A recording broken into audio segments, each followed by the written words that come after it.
नमस्कार मित्रांनो, स्वागत आहे तुमचं मराठी टेक मित्र आपल्या यूट्यूब चॅनलमध्ये. खरीप हंगाम 2025 साठी ई-पीक पाहणी सुरू झालेली आहे आणि ई-पीक पाहणी करण्यासाठी प्ले स्टोअरवर ई-पीक पाहणीचं डी-सी-एस व्हर्जन 4.0.0 हे अपडेट करण्यात आलेले आहे. त्याच्या माध्यमातून तुम्ही खरीप हंगाम 2025 ची ई-पीक पाहणी करू शकता.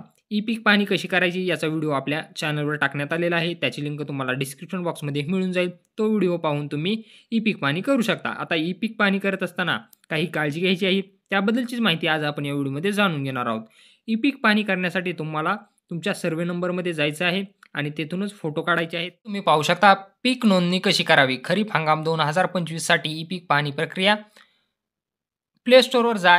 ई-पीक पाहणी डी-सी-एस मोबाईल ॲप डाउनलोड करा. ओ-टी-पीच्या आधारे ॲपमध्ये नोंद करा. पीक माहिती भरा. 20 मीटर बफरच्या आत पिकाचे 2 फोटो घ्या आणि अपलोड करा. 48 तासानंतर आपल्या 7/12 वर पीक नोंद प्रतिबिंबित होणार, म्हणजे 48 तासानंतर 7/12 वर ई-पीक पाहणीची नोंद लावली जाईल. ई-पीक पाहणीची नोंद कशी करायची याचा व्हिडिओ तुम्हाला डिस्क्रिप्शन बॉक्समध्ये दिलेला आहे. तो पाहून तुम्ही तुमची ई-पीक पाहणी करू शकता. हंगामात पीक पाहणी करताना आवश्यक बाबी तुम्हाला लक्षात घ्यायच्या आहेत. पीक पाहणी विहित कालावधीमध्ये करणे बंधनकारक आहे. पिकाचे 2 फोटो घेणं बंधनकारक आहे. गटाच्या हद्दीपासून 20 मीटर अंतराच्या आत फोटो घेऊन अपलोड करणं बंधनकारक आहे.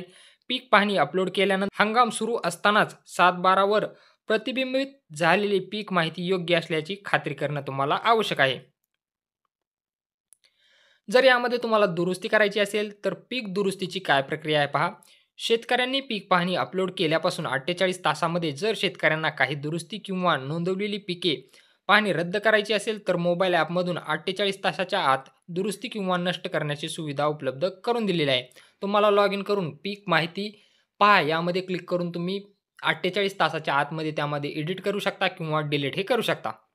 7/12 वर प्रतिबिंबित झालेल्या पीक पाहणीमध्ये दुरुस्ती करावयाची असेल तर हंगाम संपायच्या आधी मंडळ अधिकारी यांच्याकडे अर्ज द्यावा लागेल. मंडळ अधिकारी पंचनामा करतील आणि सदरची पीक पाहणी डी-सी-एस मोबाईल ॲपद्वारे दुरुस्त करतील. पीक पाहणीमध्ये दुरुस्ती करावयाची असल्यास त्याच हंगामामध्ये तुम्हाला दुरुस्ती करता येईल. तर असे हे काही महत्त्वपूर्ण बाबी आहेत ज्या तुम्हाला पीक पाहणी करत असताना लक्षात घ्यायच्या आहेत. पीक पाहणी करत असताना तुम्हाला काही अडचण येत असल्यास कमेंट बॉक्समध्ये नक्की विचारा. व्हिडिओ आवडला असेल तर चॅनलला सबस्क्राईब करा. तसेच बेल आयकॉनला प्रेस करायला विसरू नका.